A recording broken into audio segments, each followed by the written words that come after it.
Does withdrawal from the INF Treaty harm US national security interests? I'm Adam Byrne, and this is Scholars Meet.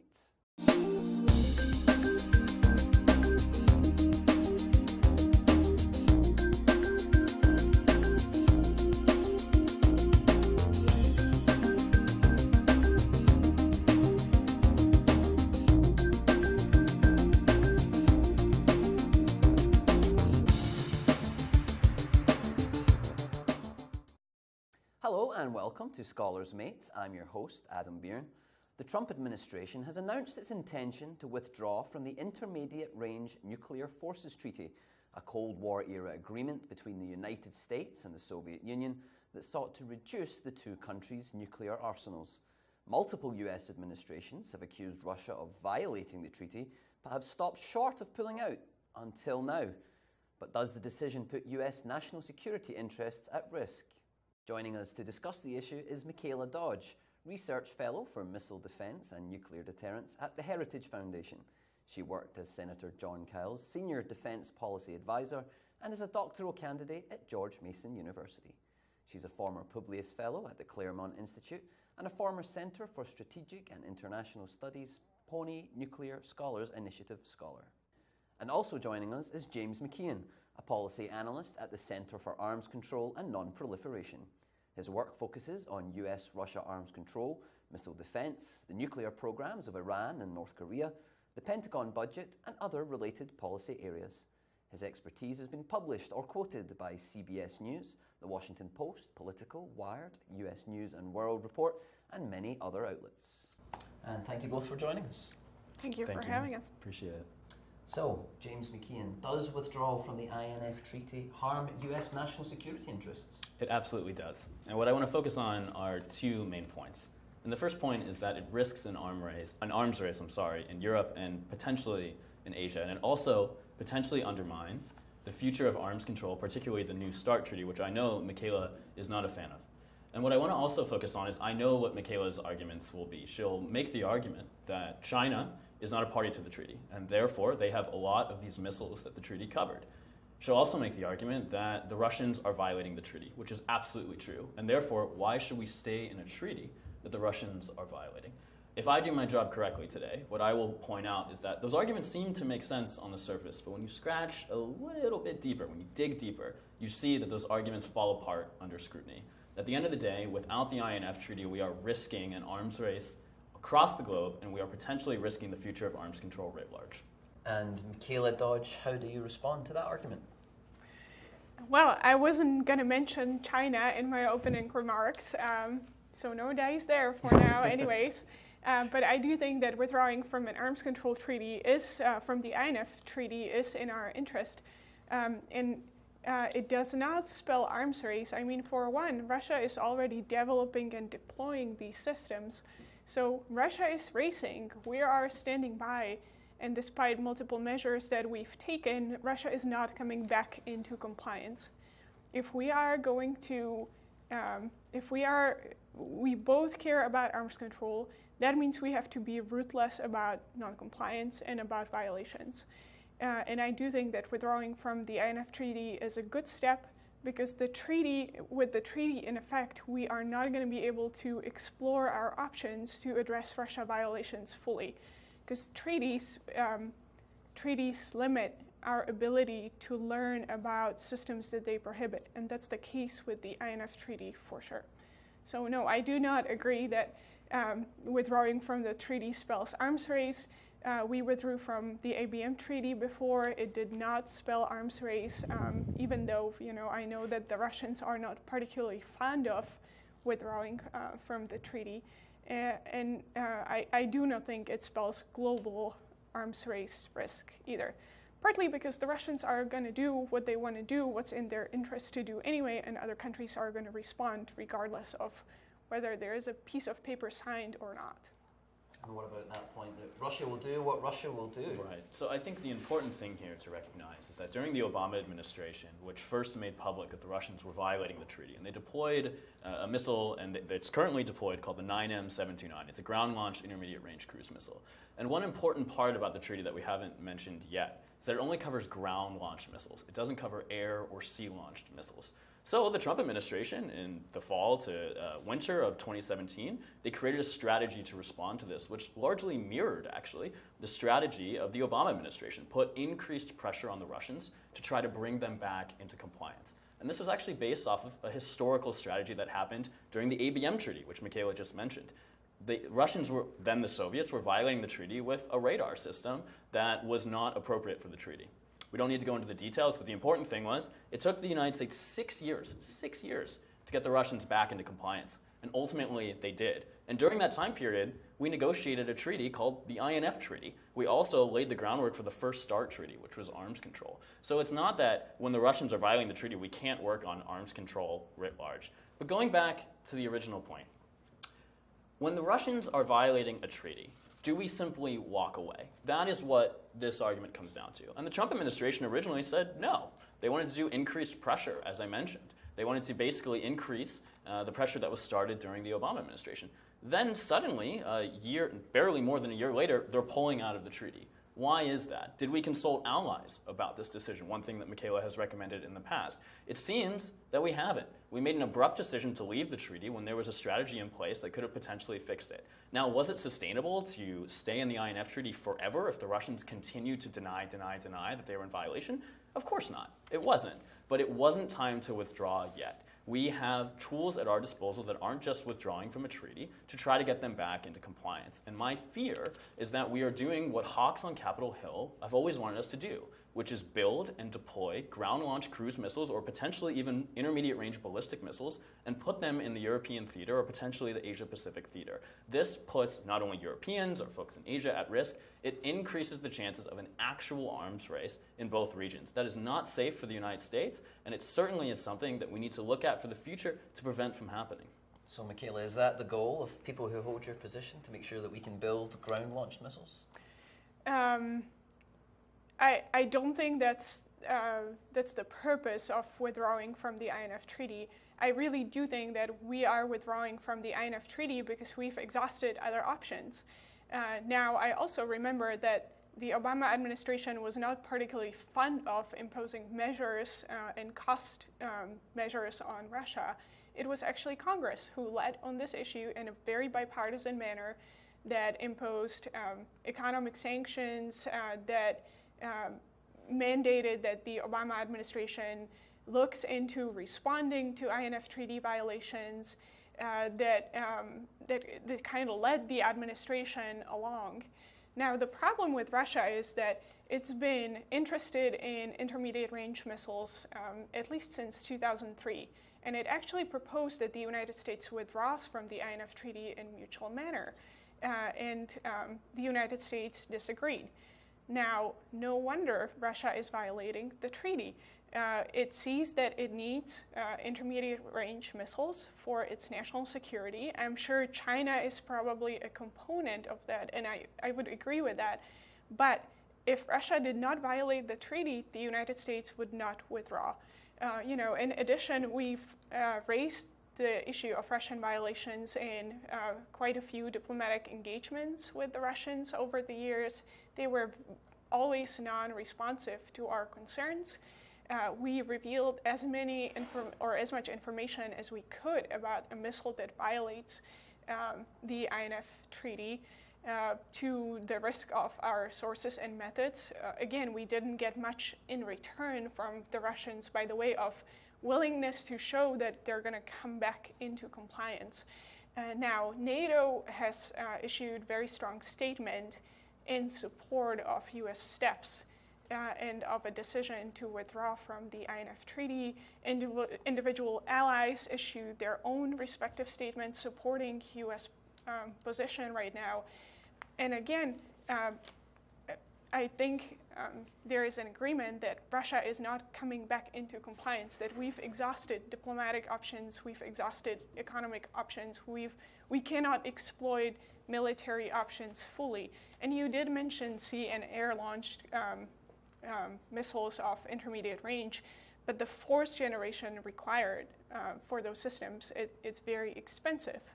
And so we do not have as many assets to do that in response to Russian ground-launched ballistic missiles that are much cheaper and more difficult for us to defend against. So, Michaela, before I let James respond, I just wanted to point out, James made the point earlier about the impact on our NATO allies. And you correctly point out that NATO has released statements backing the US position at this time, but, you know, if the US were to develop these missiles, now that they've withdrawn from the treaty, the likes of Germany has said that they would not welcome a US deployment of missiles, certainly within Germany. But Poland are saying that they would be quite happy to have them. So isn't the US position splitting NATO allies apart? You know, I think that we do not recognize that even before we get to the talks about deployments, the system has to go through our own acquisition process in the United States. It has to go through congressional debates in the United States. And so I think we have at least a few years to convince allies that that's the right step, should we decide that that's what the US national security requires. I don't think that the outcome of those debates in Germany or in Poland or anywhere else is predetermined. And I think, again, we've seen very strong statements in support of US steps.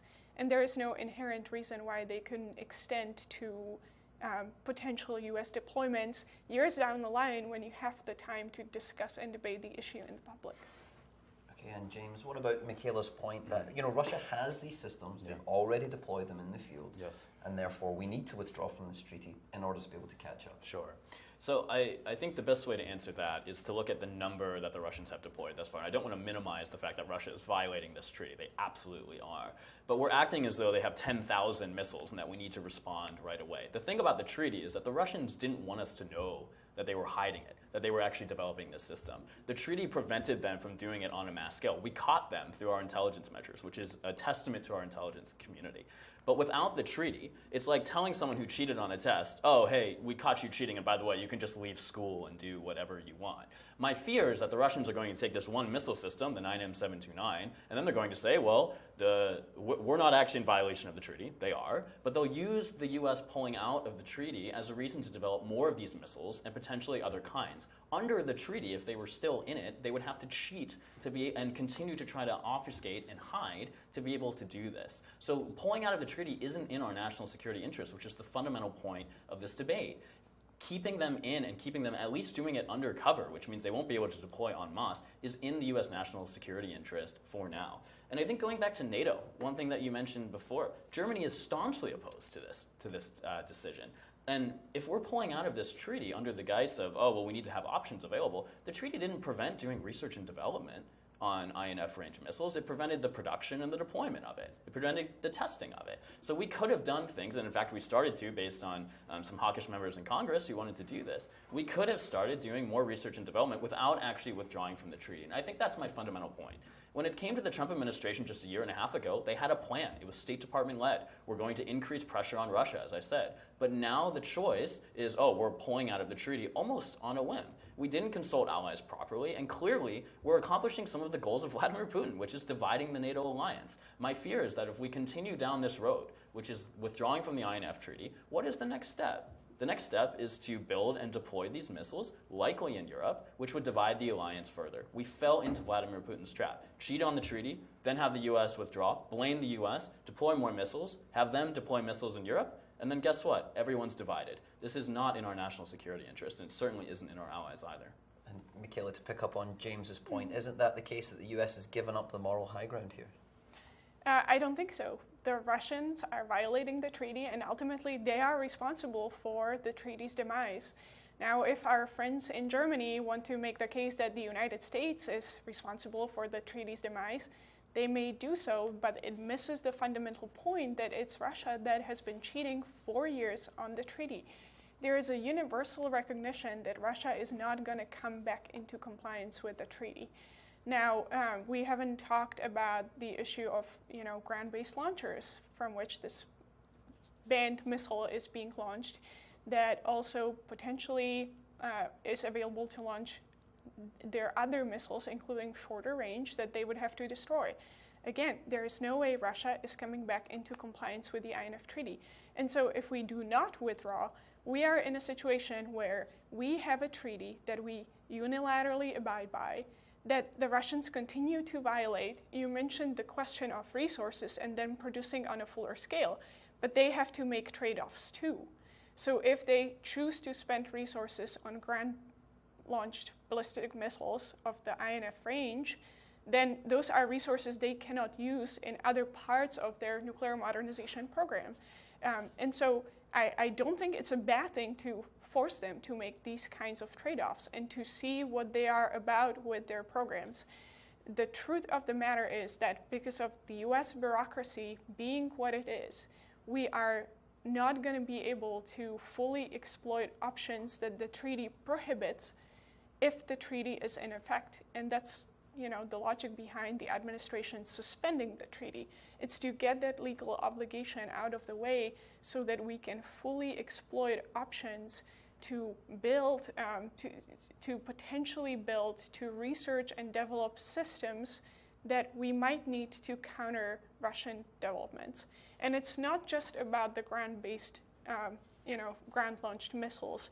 It's a whole suite of military options that we are trying to exploit.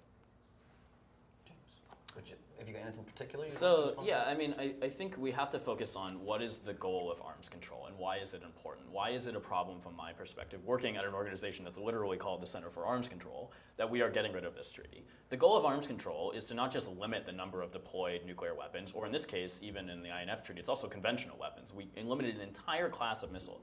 It destroyed almost 3,000 missiles on both sides. This was a historic achievement. The goal of arms control is to make both sides potentially safer, but we focus on the US side, we focus on the Allied side, and the INF Treaty made us safer. Now the argument that Mckeon and others make, which I understand but disagree with, is it's an obsolete treaty. It's not in our interest anymore because the Russians are violating it. But the one thing we haven't mentioned is that a lot of the arguments against the INF Treaty have nothing to do with Russia. Even if Russia was not in violation of the treaty, there are still some who would call for our removal of the treaty because they say that China is not a party to the treaty. James made the point earlier, and again now, that he's worried about an arms race, and you said you're not as concerned about an arms race, but I just want to bring you back to President Trump's most recent State of the Union, where he talked about these treaties and how he would like to see another treaty with Russia and potentially including China and others. But if he wasn't able to do it, he'd be happy to outspend and out-innovate our adversaries. That's an arms race, isn't it? The goal of arms control is to make the United States and allies safer.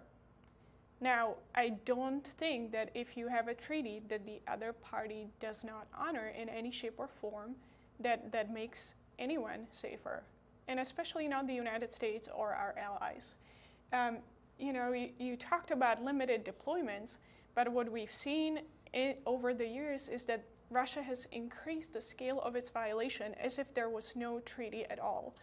In the meantime, in the United States, the Department of Defense has reported to Congress that there are multiple validated military requirement gaps imposed on the United States as a result of Russia's violations.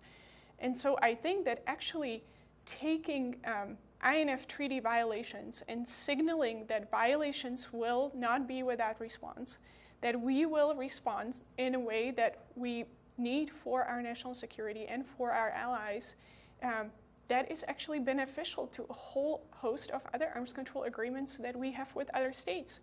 Because the message is, if you cheat, we are not going to be self-imposed by agreements. So I think the number one response to that is the historical comparison that we have during the 1980s and the anti-ballistic missile treaty. The Russians, as I mentioned, were in violation of the treaty for 6 years, and ultimately we got them back into compliance.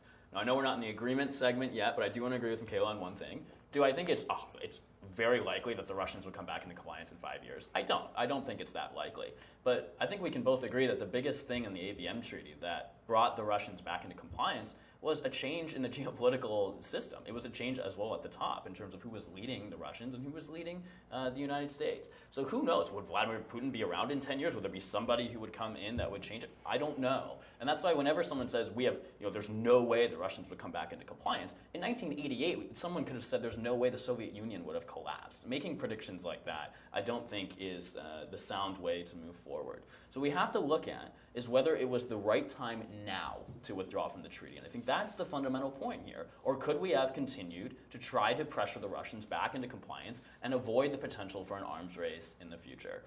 If you withdraw from a treaty, you should have a plan. You should have a plan for what to do moving forward. Right now, the Trump administration doesn't have a plan. It doesn't sound like Mckeon has a long-term plan either. She doesn't know whether we should deploy or not. It seems like she wants to just have options available to deploy if necessary. I don't think that is a sound way to move forward either. We have to look at an actual plan. And the plan right now seems to be withdraw from the treaty. Maybe we'll build some of these missiles and we'll see what happens. That doesn't have to be the way forward. We have air and sea launch missiles that can already respond to Russian violations. The US military will be the first to say that. At least they did before the Trump administration withdrew and the talking points changed. The important thing is that we need to protect arms control moving forward writ large. What does it do if we take away the INF Treaty? We've already withdrawn from the Anti-Ballistic Missile Treaty during the George W. Bush administration. The Trump administration also withdrew or is now actively violating the Joint Comprehensive Plan of Action. With Iran, the Iran nuclear agreement. What's next? Is it New START? Is that what the Trump administration is gunning after as well? Because John Bolton, the National Security Advisor, says that he doesn't like New START either. He's openly advocated for not extending the treaty before he was in government. So we're talking about a world potentially, with INF being removed, with New START potentially not being extended in 2021, where for the first time since 1972, the United States and Russia will have no constraints, no caps on their nuclear program. I don't know, I wasn't around in 1972, but I've read a lot about what it was like. I don't think anyone in the United States wants to go back to those times.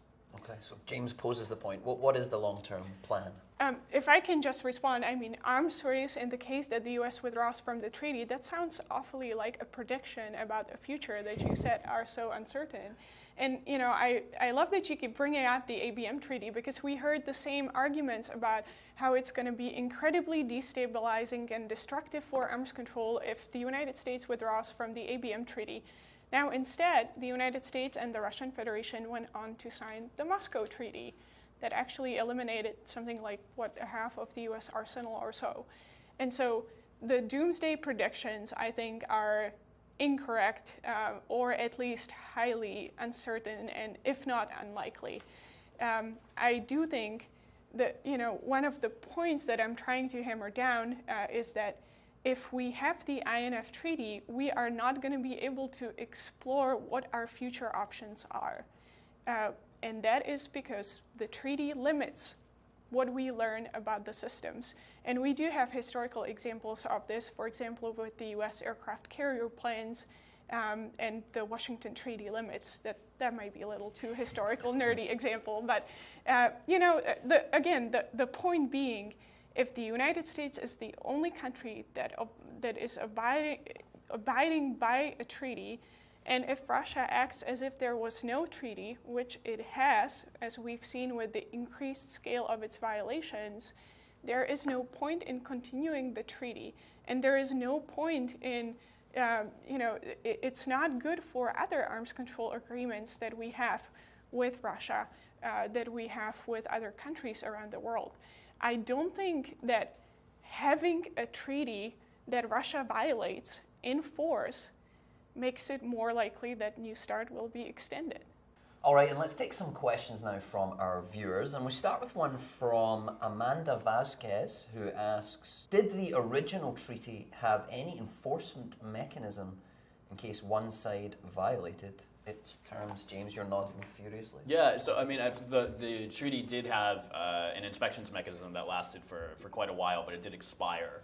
I think it was 2001, is that right, Mckeon? Yeah. I can't, some of the details of treaties, or even for experts, it's we don't always remember. But yeah, so it did. But that was one thing about the INF Treaty. It did have expired enforcement mechanisms, which is different than New START, for example, which is continuous. Okay. And our next question comes from Ira Jones, who asks, how likely are Trump and Putin to sign a meaningful arms reduction treaty? Now, we touched on it a little bit earlier, but Mckeon, your thoughts? I think pretty unlikely if the INF Treaty remains in force. I think if INF Treaty goes away and the United States takes steps along the ground-launched missile developments and such, ultimately the United States will be in a stronger negotiating position, kind of like what we've seen with the Pershing IIs in Europe in the 1980s. It wasn't until the United States started to deploy these systems that the Russians, or back then the Soviets, started to seriously consider zero option that ultimately prevailed in the INF Treaty. Okay, and now it's time for Answer This, where each guest asks a question directly to the other. So who would like to go first?